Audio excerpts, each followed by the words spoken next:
Hi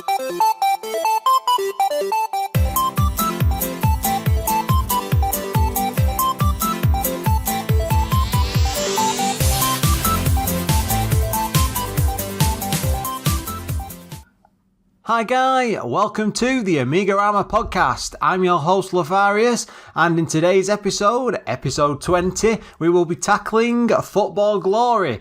But as always, before we jump right into that, we'll have a look at some Amiga news. Now, first up, on the 3rd of March, I was supposed to be going to the video game market, but with the British weather being what it is, there was basically snowdrifts everywhere, and I was pretty much snowed in that entire day. I was absolutely gutted because I've been preparing for this for weeks. I got all my stock lined up, I was really looking forward. I think there was like over 100 stalls. It was absolutely cram-packed with sellers and stuff, and I couldn't go. But I've been seeing some pictures pop up online. It looks absolutely fantastic, and I believe they're going to be doing another one in June, so I'm hoping to be going along to it. Now, one person, quite by surprise, who I was going to meet there was a guy called Paul from the Maximum Power Up podcast. And it was just by chance, really. I'd just purchased some Amiga magazines off eBay, and I got to chatting to this guy. And then he started saying, oh yeah, I'm also involved in a retro gaming podcast. And then we just went on from there. And it turned out he was going to the event as well, and we got chatting back and forth. But one of the things he had told me was a load of Amiga actions. Now, I've been trying to read this for ages because it was one I was used to back in the day. I would pick up quite regularly because it's quite a real good magazine, actually. I quite trusted the reviews from it as well. But weirdly, there's never really been any sort of large amount of these scanned online. I'm not entirely sure why, because pretty much every magazine is covered from the UK market side, and there's maybe about 10 or 15 Amiga actions. I mean, the issue I've got, I think I got up to number 64, something like that. And that's not even like one of the late, that's like one of the much later issues. So there's piles and piles and piles of them. And one of the things I started doing is it took me just a few days to read through all these magazines because they're actually really entertaining. And one of the things I like doing is just sitting there and like looking at the news, and because it's quite funny in a way. You'll see a game and they're bigging it up as being this like huge great strategy game or a platform game or something like that, and then you realise later on when it was released it was absolutely terrible. And it's just interesting going back through the preview stuff in the news and seeing what was coming and being able to make notes and things like that. I mean, at one point I might start maybe do it at the beginning of episodes, maybe have a look at today's news back then or something like, I don't know, is that too annoying? I'm not sure. I mean, this is your show, guys, as much as it is mine. Do you want that in? Just come and either comment on the website or drop us a line on Twitter, which is @AmigaRamaPod. But I must have read through the entire collection of magazines like really, really quickly. I had a lot of fun with it. And it brought back some odd memories, like one game in particular I completely forgotten about. And my own Amiga history has been a bit skewed by this because I was reading up a review of a game called Rainbow Warrior. Now, back in the day when I played this on the Amiga, it was round a friend's house, and it must have been the late 80s or something like that. And I'd always been under the impression that I'd played different games first, but this was actually the very first time I'd ever played on them, and it all came flooding back to me because I would go around this friend's house constantly to play on this amazing system and just completely forgotten about it. And you got to remember at the time I had like a ZX Spectrum, a plus 2, so going from something like that with all the monochrome, simple colours and everything, into this big blown up like 16-bit system, it was mind blowing at the time, but completely forgotten about it, completely slipped away. So it's very, very entertaining going back. But one of the funny things that did happen in the last week is because of all the snow, I had several days off work because I live in quite a small town and they pretty much closed off all the main roads, and I live sort of low, I'm about 20 minutes drive away from work, so I got completely stuck in the house. So it was a free holiday, it was fantastic, but it freed up loads and loads of time to start playing like Amiga games and stuff. And one thing I started doing, I've got about 4 gigs worth. Well, sorry, I think it's about a gig's worth of demos on a 4 gig partition. I'm being silly there, but loads and loads and loads of demos, and I keep meaning to sit there and start going through them. And I must have spent about 2 days doing it. I must have watched loads and loads of demos, probably about 40 or 50 in a couple of days. Absolutely an insane amount, but it brings it all back. Something like the rave music, the classic rave and the jungle and all that rest of it, and some of the themes and people like going overboard and doing all these amazing things with like AGA graphics. And the whole side with gaming is completely different to the demo side, because in the demo stuff they were really pushing the system to create these incredible looking visuals, and I saw some fantastic stuff. Like I think the 2 Unlimited soundtrack videos were quite entertaining. There was loads of them, absolutely loads of them. But yeah, if you've got a demo collection, I'd recommend doing it and just spend a bit of time just playing through some of them. Some awesome stuff on there. I might start coming up with a favourites list at some point. For some of the other things I played in that time, I had a mess around with the Switchblade games. I didn't like the first one. It was a bit like Rick Dangerous in a way. It was a bit too difficult for its own and a bit clunky. But the sequel, I just started playing, and I must have lost about 3. I got so far in that in just a few hours, and I'll probably keep going back to that one because I really, really enjoyed it. And then I started having a look at some like graphic adventure games, because I've always been a big fan of those. But some games I've never tackled in any shape or form has been the Space Quest games. And I sat there, and got through the first 2. So I might end up doing an episode on the first one at some point. Again, something we'll come back to. So I am warbling off a bit there. I've had a good Amiga week, really. It was fantastic. Snow days all the way. But yeah, in the news, something that did happen. I had a guy from Black Ice BBS, that's at Black Ice BBS on Twitter, and they basically hold like it's an old BBS board which you would have seen like the 80s and 90s. The time that you dial in over an internet modem. So you can still do it to this day on Telnet and things.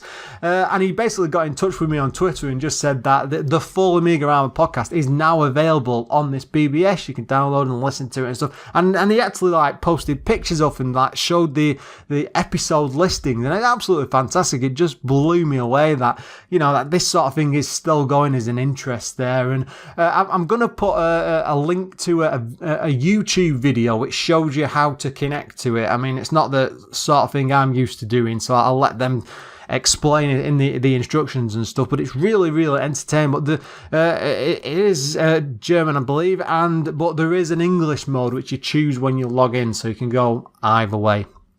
Another thing I did notice on a website called Digitised2000.com. I'm sure a lot of people in the UK especially are familiar with Digitizer. It was a magazine on teletext in the UK in the mid-90s to the early noughties. It went for a very, very, very long time.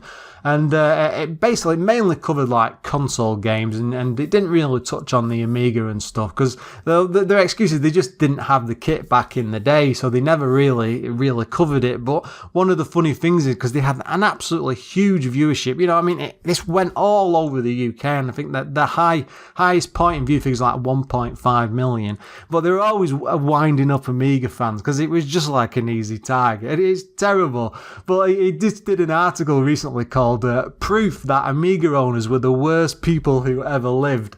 And I'll have to admit, I was reading it through, and he's doing it for humour, and he was basically reprinting letters that they had back in the day from all these very, very angry Amiga owners, and it's so over the top and it's so ridiculous. And I was sat at me keyboard, and I was just laughing my head off. It was so funny. I'll stick a link in the show notes. It's entertaining. I suppose we should be disgusted being Amiga fans, but it was bloody funny, so you can't blame the poor guy.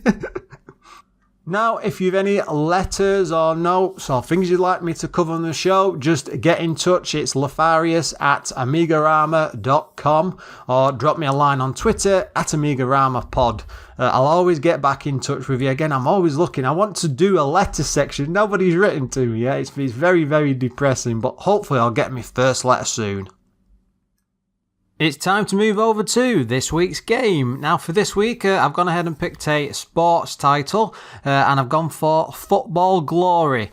Now, usually for soccer games, especially on the Amiga, everyone tends to go for like the infamous kick-off titles or sensible soccer. I mean, not that they aren't great games or anything, I don't want to start that argument and stuff, but for my first proper sporting game, because looking back through the list of titles I've covered so far, the closest I've got to actual sports has been Indie Heat. But Football Glory was something I did have some experience with back in the day. There is a bit of interesting history around it as well, especially linked to Sensi, and especially some legal shenanigans that went on.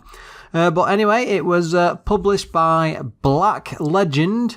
Now, they had a mass... I didn't recognise them when I was looking back and looking at the publisher. But they apparently came out with over 40 games, which was quite a massive list. And you had titles in there like Citadel and Fat Man, which was like a very weird... hero platform. I don't know how to describe. I always thought that was just a Mega Drive game, but apparently there was a version on the Amiga as well. It was developed by Crow Team.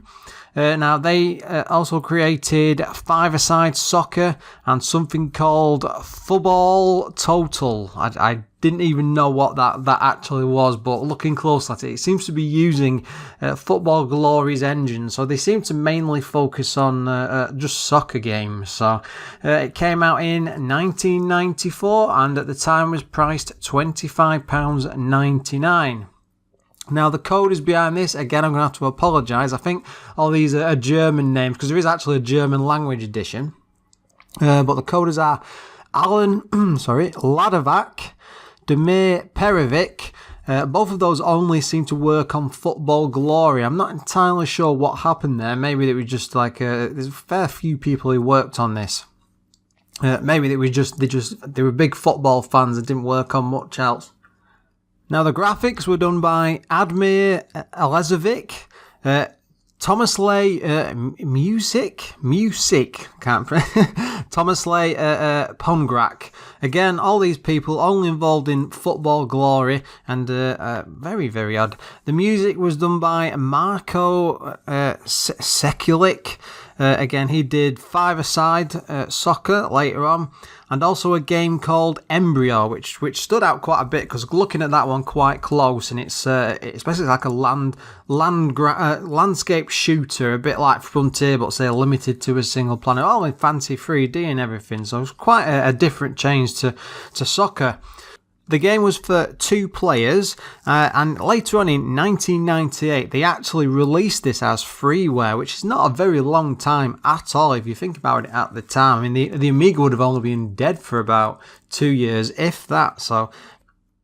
Now, I did actually own this back in the day. Fresh, I can vaguely remember picking it up from an indie shop over in Manchester. I must have paid about £25 for it, but at the time, all the magazines seemed to be ranting and raving and saying how good it was. So I was a huge Sensible Soccer fan, especially Sensible World of Soccer. I was absolutely addicted to that, playing that as a kid. I mean, I would lose night after night after night going through the management sim, but I quite enjoyed the gameplay part. So I was tempted to see a because you can only play so much of the same game before you get a bit bored, and I was tempted to see what this was like, but weirdly I don't have very many memories of it, so that's probably not a good sign straight away, is it?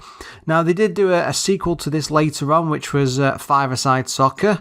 Basically that it's indoor soccer. They put like barriers up around all the pitches so the ball would bounce back in, so there's no throw-ins or corners or anything like that. Very contained area. I think I played a demo of this back in the day. It was actually a fairly good sequel for the time. And another interesting thing about Crow Team is that several years later, about 2001-2, they went on to develop and produce Serious Sam, which is a pretty famous PC first-person shooter. A very, very, very funny game as well for what it was at the time. Again, it's something I've played, but I just really can't remember much about it. Now, again, I'm covering a football game here, and I will come out straight away and just say I am not a football person at all. I'm not a big fan of it.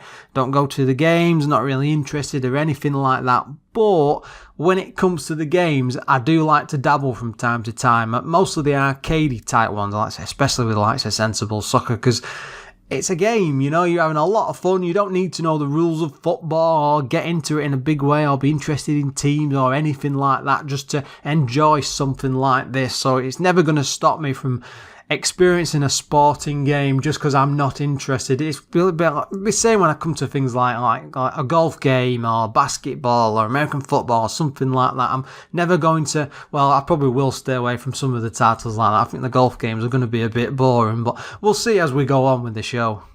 Now, if you're not sure what football actually is or how it plays, it's basically a big green field called the pitch. You've got a net at either side, and then you've got a team of umpteen players running at each other. Try not to cause too much damage. You do actually get fouls and stuff and sent off if you actually hurt the other person, and he's just bouncing the ball backwards and forwards. Nice and simple. Probably the simplest football description ever. But the look of football glory, it's a top-down football. Again, it's just like Sensi.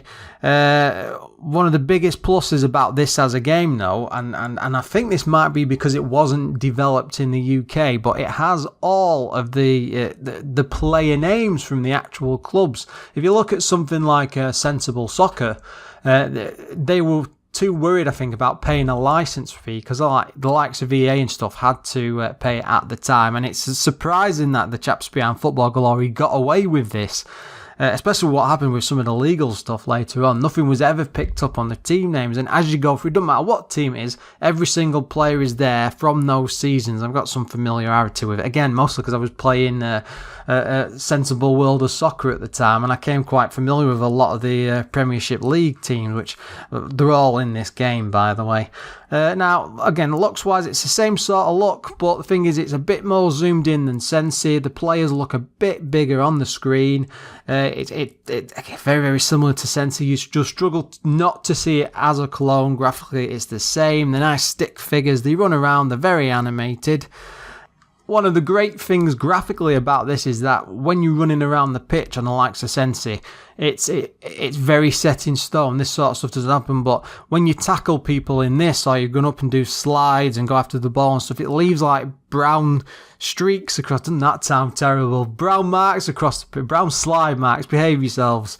So you do actually get quite an active pitch throughout the game as you're playing, and that's a very nice touch. And I don't think at the time I'd seen that in any other football games. It also uses both buttons, or it did for me when I was trying it on the controller. I could basically kick. I could also go into the subs menu in between. It was free kicks and stuff like that. You can do things like perform scissor kicks, which is basically flipping your head back and jumping your feet over and doing a huge kick just by holding a button. It's very, very simple to control. Tapping the fire button basically passes from players to player. Sort of an odd thing I did realise about this, especially with a football game, but it always passes perfectly. As long as you tap in the general direction and to hit the button at the right time, it just passes the ball straight over, and you can actually bounce the ball between them quite perfectly. If you hold down the button, you get a much harder kick. And then it has an added thing, it's sort of like aftertouch, where basically if you've kicked the ball in a direction, if you sort of guide it with the joystick, it will actually move for a little bit afterwards. Now, this game does rip a hell of a lot off Sensi, and it is effectively a clone. But one of the good things about it, in a way, is there's like this huge emphasis on humour throughout the game. You've got things like female streakers running onto the pitch. Police actually come chasing hooligans off the sides. And then if you score a goal, or the other side scores a goal, the crowd will actually throw like firecrackers on there, toilet paper.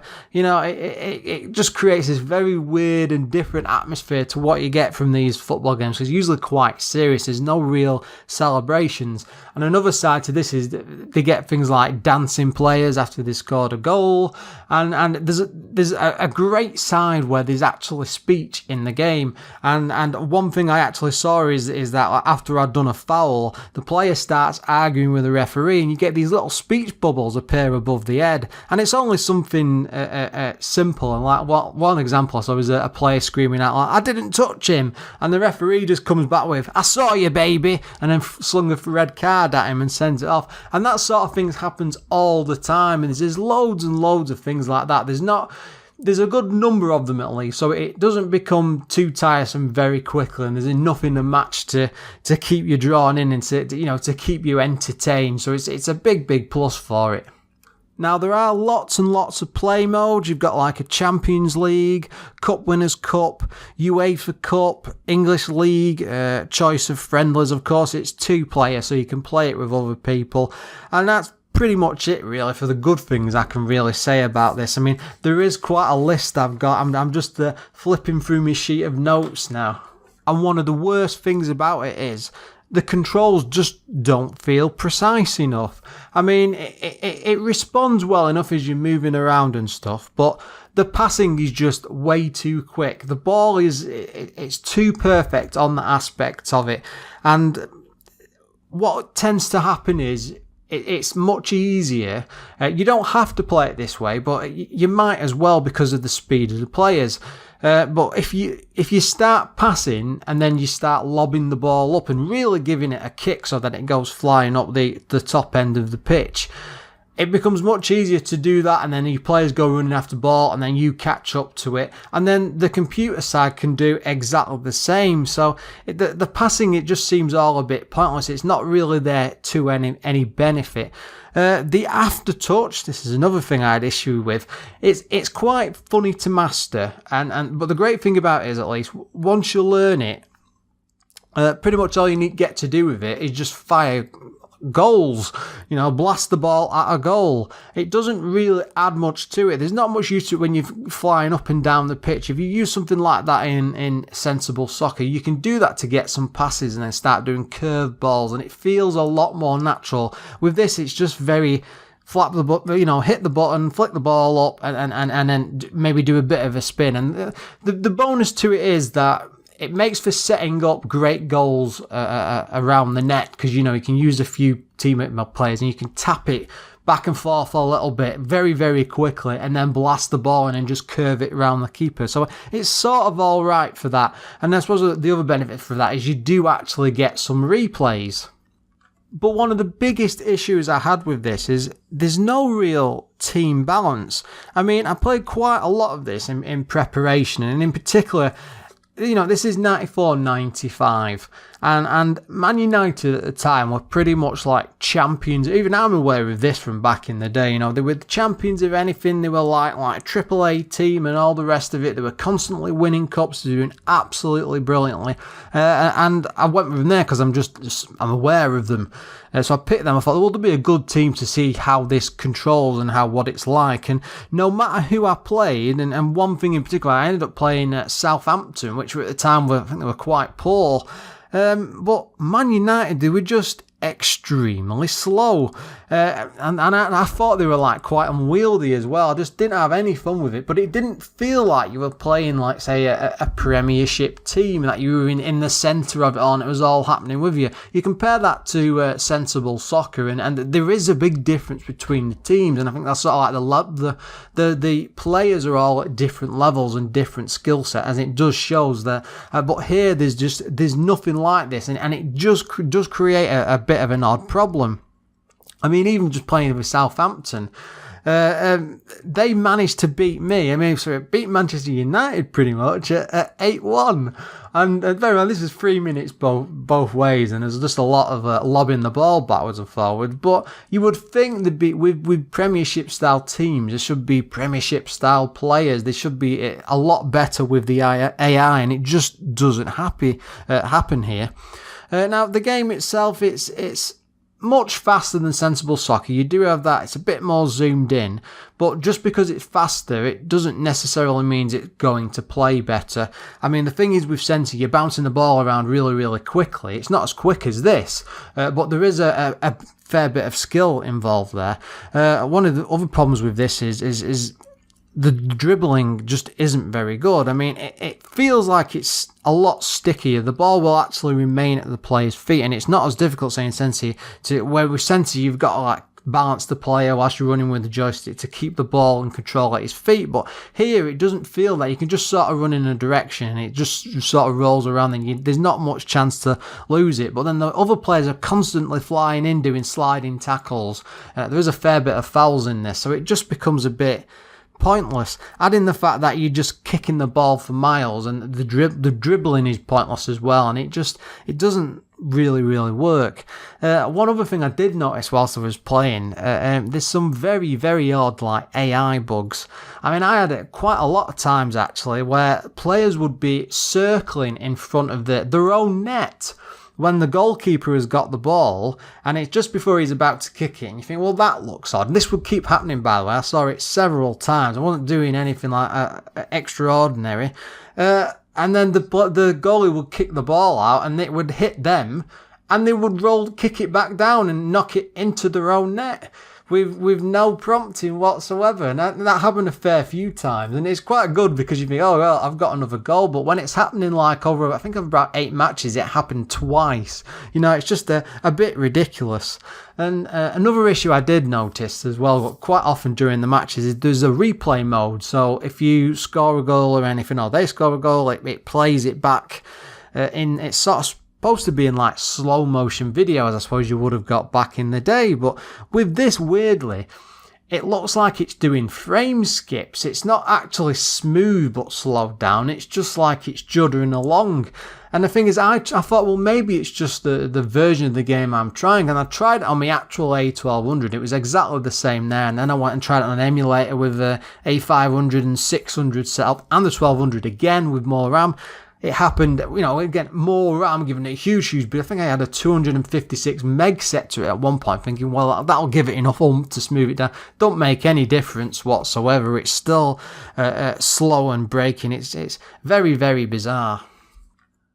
At the time, the magazines gave this a very, very mixed bag of reviews, and one of the oddest, I thought, I was even reading it back, was See You Amiga gave it 95%. Amiga Action gave it 90. That felt a bit weird. Amiga Format gave it 82. That's more approaching, I think, what it should be. The One, 74%. Amiga Power, again, I always think they're probably the best for telling truth on most games at least, but they gave it 66%. But the odd one, See You Amiga giving it 95%, and the reviewer actually said, and that quite shocked me, he said, this is a Sensi beta. And it's not, this is by no means is any way better than Sensible Soccer. And I'm not saying that just as a huge Sensi fan, but it's not a 95% game, and God knows what this guy had been taking to review it so high. But again, in the past when I've been doing episodes, it's always See You Amiga games. It always seems to give these very, very peculiar scores, and I think something's been going on with them where I think they're being paid by some licensee or publisher or something just to bump the scores up. And I think at the time, I think it was this mag which actually convinced me to go out and buy it. So you can get drawn into that rubbish. Very, very depressing. Now, one of the biggest problems I have with it, I mean, Sensible Soccer to me has always been, it's a bit like pinball. I mean, you got a huge pitch, a playing field, you're bouncing a ball off players 1-to-1, but you need some sort of skill. This is way too fast for that. You've not got enough sort of time to bounce the ball about, and it becomes pointless anyway, because most of the time you might as well just lob it all the way up the field. So there's no real skill involved in the match play. Most of the skill that there is, if you can call it that, happens around the goals when you try to set it up with a couple of players and do fancy heads. And the fact that you can do like scissor kicks and moves and stuff, which you couldn't in the likes of Sensi, does actually mean you can set up these awesome video-like goals. But again, the video bit is just pointless because the replays just look rubbish. The whole thing doesn't really focus on pitch play, and that's what I tend to like about these sort of games. You want a bit of skill and a bit of struggle to get up to the goal, but with this, it's just kick it way up field a couple of times. Yeah, you can do that in the likes of Sensi, but it's more satisfying. Again, this isn't very satisfying. It's just get up to the goal, have a shoot, get a goal in, reset, redo, and most of the matches end up like this. I mean, by no means is this a bad game. I mean, it could do with a bit more tweaking, especially around the dribbling and the bits in the middle, and it could probably do with slowing down a wee bit as well. It could just do with better gameplay. I mean, it might be one of those if it's something like someone who can do coding or who likes tweaking Amiga games come along and make some changes, because I bet it could actually be quite an interesting game, because as a whole package, there is a good game there. It's just not good enough. It needs a bit more tweaking. It's got all the elements in place, but it just doesn't have what it needs. Now, I was saying earlier, but one of the things I did discover when I was looking into this, that Sensible Software, who did Sensible Soccer, did actually put a lot of legal pressure on Black Legend and Crow Team at the time, because basically this is a carbon copy of Sensible Soccer. Even when I was playing it, I was trying to control it as if I was controlling Sensi, because the two games just look too familiar. And even at the time, the game was pulled from shelves, and it was only later on that the two companies settled out of court, so nobody knows how much was actually paid, and it was allowed to be resold again. But I think this is like, you're talking almost a year down the line, when the Amiga's already dying at this point, so it was just pointless, and people have already moved on from this game. I mean, overall, it's an okay clone. It's not amazing. It's not fantastic. You can probably have an afternoon's worth of fun with yourself. Oh my God, what am I saying? But it's better with two players, as are most things. And I think we'll call it a day there, guys. As always, thanks for listening. You can go to AMIGArama.com to see some footage of this game and past episodes as well. If you drop me a line at Lorfarius@AMIGArama.com, I will always reply. I'm still on the lookout for letters and stories and things like that. Let's bump out these episodes a bit where possible. Until next time.